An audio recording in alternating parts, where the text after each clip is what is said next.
senior year in high school. I really didn't want to do it at first, but we talked about it, and then we realized it was like what's best for me. So, we had to make the move. On you, Drake. So Chase, man, I'm down at IMG quite a lot. You know what I'm saying, with different type things going on. But what led to IMG, man? Really, the location was like kind of convenient. It wasn't as far as most other prep schools. That's one. The coaching staff, they've been probably talking to me the longest, which was from last year. They reached out. The coach, I love the coach. I have two friends that play down there, so I already have people down there, connections. I've been on campus twice with the Under Armour camp, so I know the field. It's obviously a real prestigious school. Everybody knows it, so you're gonna get academics as well. So now, before we continue on, I want to let everybody know we are streaming live on our YouTube channel and our Facebook channel.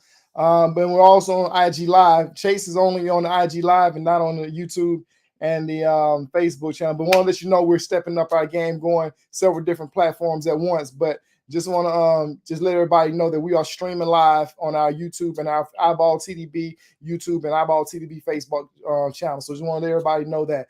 Hey, Chase, while D's working through some things, how hard was the decision to leave your senior year and go to IMG, man? Man, it was really hard. It was real. All my friends, closest friends, I've known since I was little. They all live down here, so that was obviously tough. Leaving my house, the comforts of my home, and moving to a dorm where I only know a couple people is gonna be hard as well. So, but I feel like I'm ready for the move. It just prepares me for college. So, And that's the thing about it, man. We always talk about guys leaving the state, right? To go play basketball, to raise that level of competition, right? To get you ready for the next level. Because we all know, man, you play this game for a reason. However, that main reason is to reach that ultimate goal, which is the NBA, right? And we just saw so many guys over the last week not only get drafted, guys who are right here from the state of Alabama, but we also saw a lot of free agents get a whole bunch of money through free agency. Was this move more set up for you thinking towards the future, right? Because you have an ultimate goal, or were you just making this move to say, hey, I want to go play the highest level of basketball I can right now? No, yeah, definitely for the future. I obviously know where I want to get to, and I believe that I can get to it, but there's a certain level of competition you have to play to get better and to accomplish those goals. So I feel like IMG would put me, ahead of the curve. That's good stuff, man. So I know you was going in between two different schools. What made you choose IMG over? I think what was your other choice or option that you were looking at? AZ Compass. Yeah. So what was the difference? Really, location. Yeah. Because AZ Compass is obviously just as good as IMG. I think they pretty sure they lost in the championship of the Geico. So, there's no doubt in competition, but really location plays the biggest factor. Yeah, AZ, that's a long way, my brother. Yeah. That's a long way, So, but talk about the competition, man. Like, you've played on that UAA circuit for a long time. With Atlantic Place, you've played next alongside guys like Bryson Tiller on the circuit. So you've been able to see a high level of basketball already. Kind of talk about what are your thoughts you're going to experience going into IMG, knowing that, hey, man, I got the opportunity to go play for a Geico National Championship. Yeah, no, I feel like, iron sharpens iron. So, I feel like it's going to be, like I said, top-tier competition, kind of similar to what I did at the top 100 camp. It's going to be those same kids that I'm playing against, every week or weekend, practicing against those same guys. So, I'm bound to get better. Mm-hmm.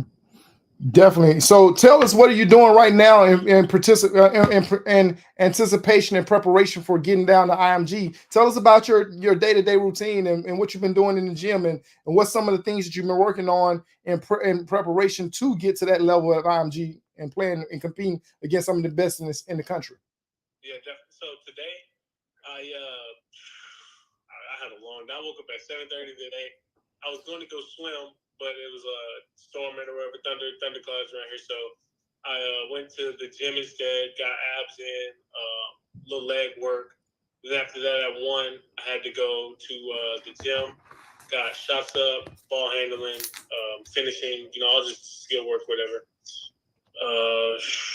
And then after that, I did some therapy, maintenance work. And then, I just came home. My sister's cooking. She's cooking salmon, so got to eat right as well. Hey, listen. Hey, I don't know if he tried to slip that in. Speaking of his sister, he's like, I was going to go take a swim. Now, Shay, I know you don't want to get in the pool with her. Keep it 100. Keep it 100. You don't want to get in the pool with her. But kind of talk about some of your workout regimens. You mentioned going swimming. What are some of the things you do outside of the norm that, just the skill work in the gym? That's light work. What are some of the things you do outside of the gym to really get your body prepared to take on that toll? Yeah, I feel like going swimming, that definitely helps with the cardio. Strength is all your muscles. It works like everything in your body, but that's obviously great. I do a lot of just little things that you won't think about on the court. So it's like just maintenance. So we have like ultrasound, different type of foam rollers. What's it called? Stem machine. Stem machines, yeah. So it's like just different type of just little things that not everybody does. It puts you ahead. So let me ask you now. So we're talking about all aspects of your game. And D, if you can hit your unmute button on your StreamYard. Let me ask you this: how? Yeah, you're on mute. Just unmute it. So, Chase, let me ask you this: what kind of role did mom and dad play in your decision making to your decision to make this change from staying here in the States to moving on and to better and give yourself a better opportunity? I'd say it took them persuading me to go. I would be going if it wasn't for them. I'd probably be here at the local school, but it's also going to be hard because my mom and dad, they're a big part of my life. It's going to be hard leaving them and living out of my home for a couple months, whatever. But they're going to come down to visit, so it won't be as bad, but it's going to be tough. Hey, man, listen. Chase, I'm going to tell you what it is, bro, because I kind of dealt with the same thing with my nephew, with Greedy, right? He went off to prep school in Missouri. He had never left. Then he went on to Northwestern State. Now he's at Chipotle to bounce around. So it's really a start of your career because that's what it's going to be like. You know what I mean?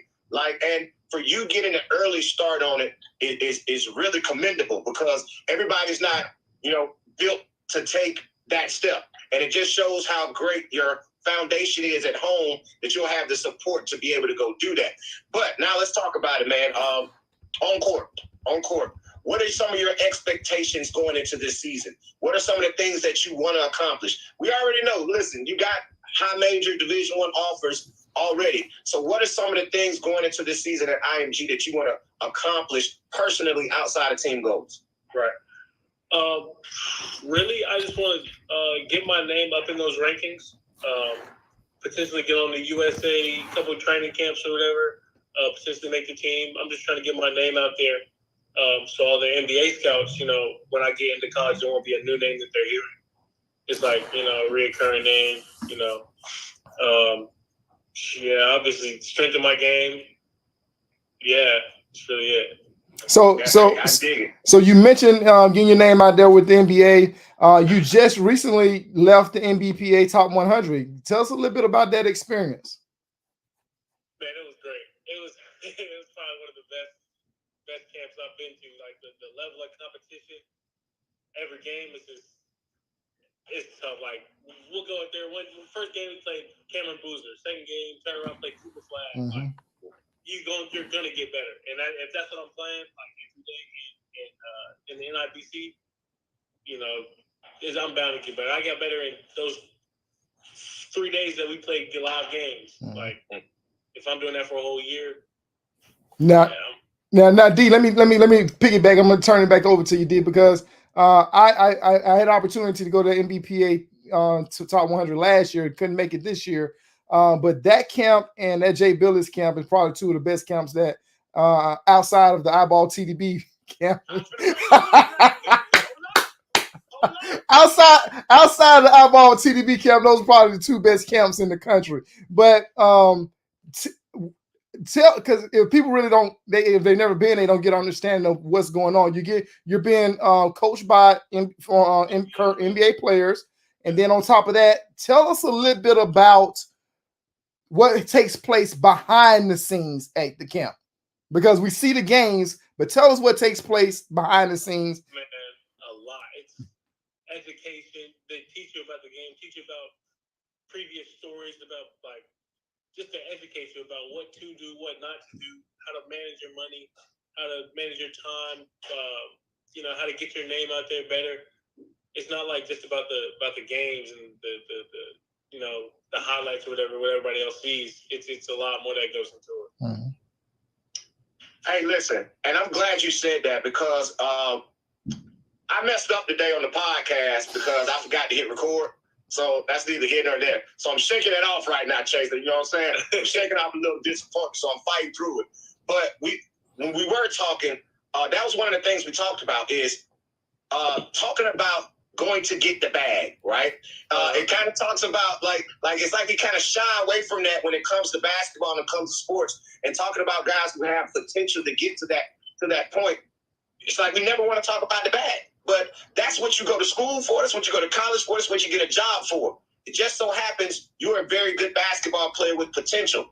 Kind of talk about how important it is for you to reach that point so you can be financially stable and implement some of the things they taught you at the NBPA. No, yes, obviously it gives you a curve ahead, so you don't have to, work this hard and struggle, in the far end. If you take care of your business early, do what other people have told you, like in front of you, and use what they've learned, what you've learned. It really just puts you ahead of the curve. That's get a bag, baby. Get a bag. He's getting the bag. For those who are just joining, we're here with Chase McCarty, who just actually transferred from Westminster here in Alabama to IMG down in Florida. A great young man, as you hear how he's responding to the questions, and absolutely very well versed young man that knows how to handle himself on the camera, and that is very important as he continues throughout his journey to a player that we believe one day is going to be in that NBA draft and on that NBA course. But so Chase, let me. We just want to be in the green room, baby. Hey, can iBall TDB be there? Hey, Dad, they say he's been in my bag all his life. Oh, hey, he about to give it back. He about to get it back. I'm trying. Chase, let's dive into a little deeper with something, because these are kind of, I'm about to ask you something that as you get ready, get ready for draft, they ask you some real tough questions. But can you share with us something that's happened in your life that brought adversity to you, and you had to fight your way through it, whether on the court or off the court? What is one of the greatest things one of the greatest adversity times in your life that you had to fight through?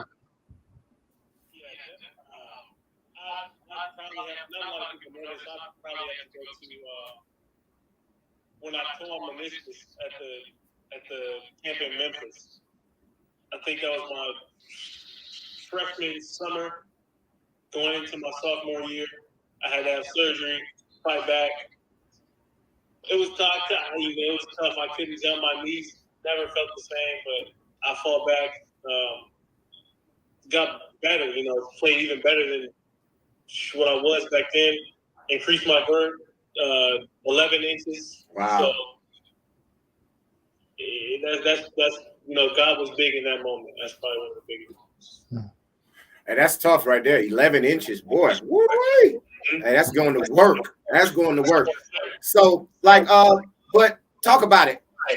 Here's one thing that you have that a lot of guys don't have, and kind of talk about the advantage of having that. not only having a dad who played at a high level, but also having a facility where you can go get work in whenever you want to go get work in. Kind of talk about how that was an advantage for you and how it's helped your game so far. No, yeah, it's great. You know, most people think, you know, just having a dad that played in the NBA is great, but having a facility that you can go to whenever you like. When I tell you whenever you want, I've been in there at 12 o'clock, you know, 11, 1 in the morning, you know, whatever you say, but sorry, my dog was Big dog, big dog, big dog. Sound like a big dog kind of dog you got, Chase. Hey, you got to show your dog, Chase. You got to show your dog. Oh, yeah, he got a big dog. Got a big dog. Yeah, his name is Z. Z! But yeah, it's great. You know, he's already been through everything that I'm trying to get through. So, yeah, also, you know, just puts me above the edge, you know, of the regular high school basketball players trying to make it. But let me ask you one more, Drake. Real quick. Go ahead.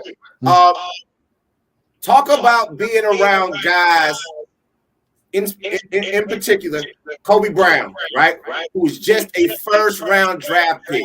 Kind of talk about how being able to work out with him in the past, being close to him, and having that as an inspiration to get to where you want to be.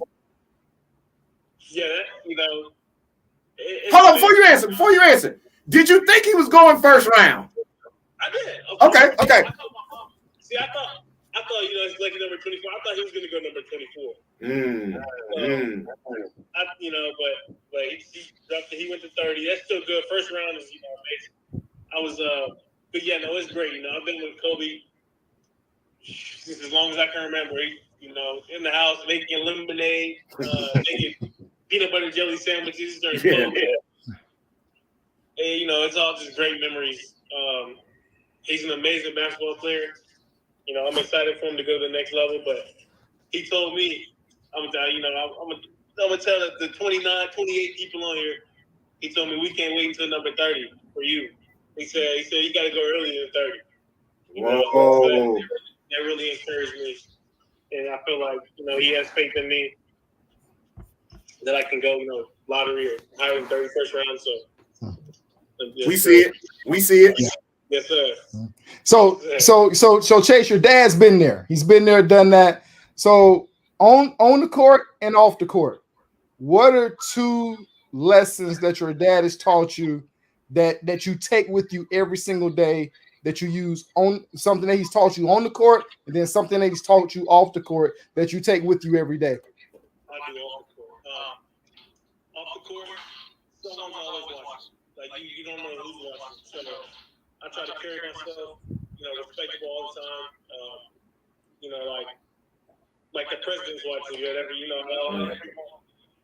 On the court, I have to say,